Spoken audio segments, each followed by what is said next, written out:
Yes, everyone. Welcome back to Flat Cap Euro Talk, and we're going to be talking about Destiny Udoji. We're going to be finding out who he is, what he could be bringing to Tottenham Hotspur, because it's looking like that deal is on the horizon, if not imminent. So, everybody, let's take a look at what Destiny Udoji could be bringing to Spurs potentially next season, not this season. Born in Verona, Italy, age 19, turning 20 this upcoming season in November. 1.81 meters tall, 5 feet 11 inches, a bit taller than it actually looks, I would say. Left wing back, left back, and can play left mid.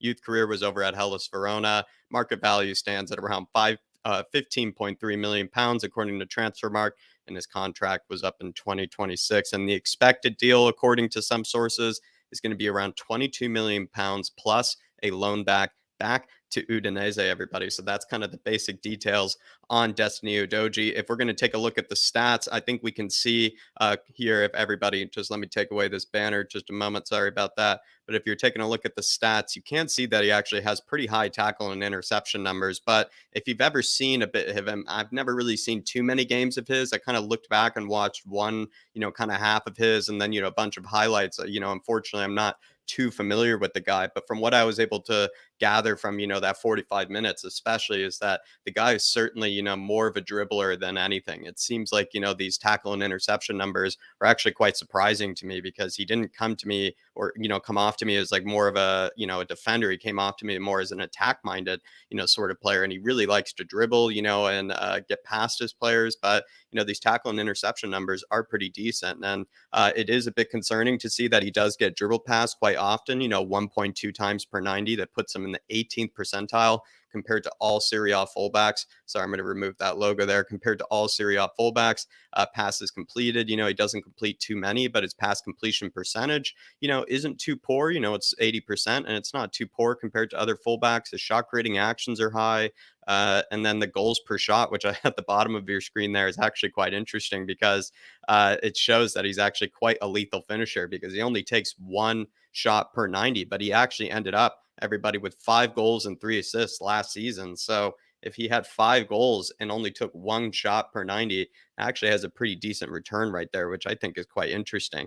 We're going to actually look at how, he compares to other fullbacks, in the Spurs team. When you compare him to Sessegnon, you can see that he's getting maybe better defensive numbers per 90. At the same time, though, I feel like Sessegnon is I feel like he's good defensively. I think he's a really good one-on-one defensive player, especially.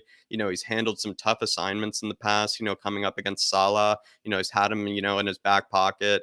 It's, I don't know, like it's been, with Sessegnon, I think he's just a solid defender. So despite Udoji maybe having higher numbers there, I think maybe Sessegnon is probably a better defender. But when it comes to dribbling and when it comes to maybe creative ability, you could make the case that Udoji has a bit more going for him, or might, just be looking, a bit more talented because he's an exceptional dribbler. He's getting more dribbles per 90. He has much better shot creating actions per 90. And as well, he's just, I think he's also just a better ball carrier, just a better progressive, sort of player. He played, in Udinese's team last season, and they did finish 12th, everybody, by the way, last season. And in fact, actually, the season prior, they finished, I think, 14th. What made maybe this season special was probably Nawel Molina as well as Udoji's sort of season, because the season prior, they scored 48 goals and finished 14th, conceding 58 goals. This last season,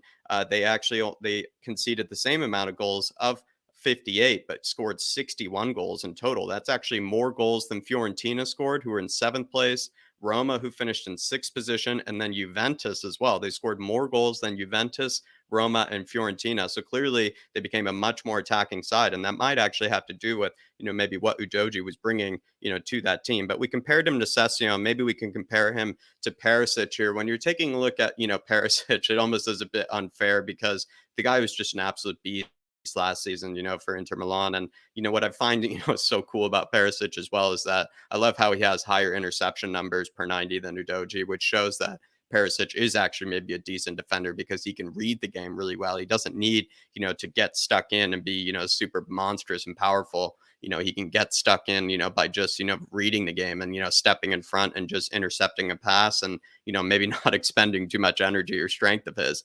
He doesn't get dribbled past as much as well, which is kind of interesting. Key passes, He actually has plenty more. His creative numbers are going to be much better.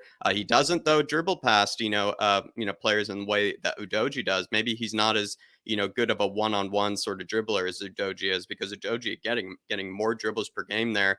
But Perisic's creative ability is just incomparable to Udoji. He's putting in nearly 5 crosses a game. The shot creating actions, which are basically chances created per game, are much higher. So I would say, when it comes to comparing him to Perisic, might be a bit unfair. But when you compare him to Sessegnon, you can kind of see, what the differences are, and you can kind of see, what they have to offer that, maybe makes them a bit different. But we're also going to, maybe ask ourselves some questions about the signing. And, just to reiterate, from before, what is Udoji? What is he bringing to this team? The attributes, really the main one, and, the one I would stress the most certainly is that flair, because he in that that tack minding and that dribbling, because he doesn't really come off to me as a very defensive sort of wingback. He comes off to me as a very good dribbler and a very attack minded sort of wingback. I could be wrong on this, but from what I was able to gather and from what I could see through the stats, as well as just catching that 45 minutes and some plenty of highlights, is that comes off as more maybe attack minded,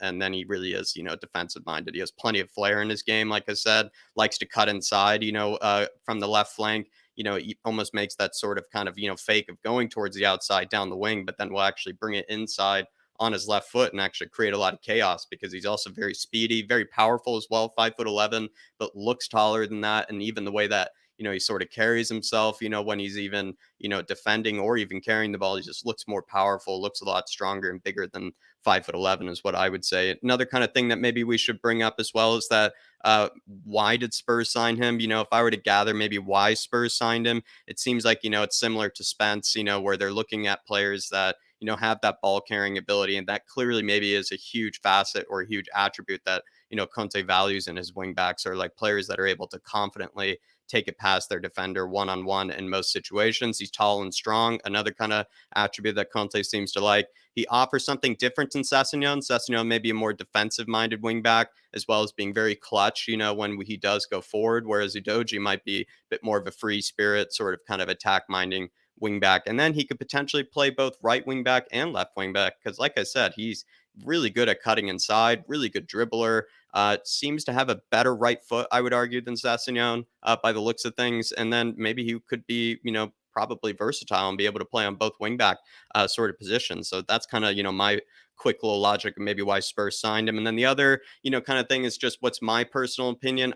I like this signing a lot. I think it makes sense, considering, what we're probably looking at with how long Perisic will be here. Who knows? Perisic might play till he's 50, or he might only play here for about 2 or 3 years. And you want to have somebody that can come in that will be able to, compete with Sassuolo at like a real level and a real competition level. But the timing of the signing, not exactly my favorite. I feel like we should be prioritizing center backs as well as creative midfielder, to bring in. But, maybe this was just something that Spurs just had to seize the opportunity for. I'm also maybe being a bit unkind to them, because I feel like they will bring in at least another center back. At least hopefully they do, because I feel like we do need that.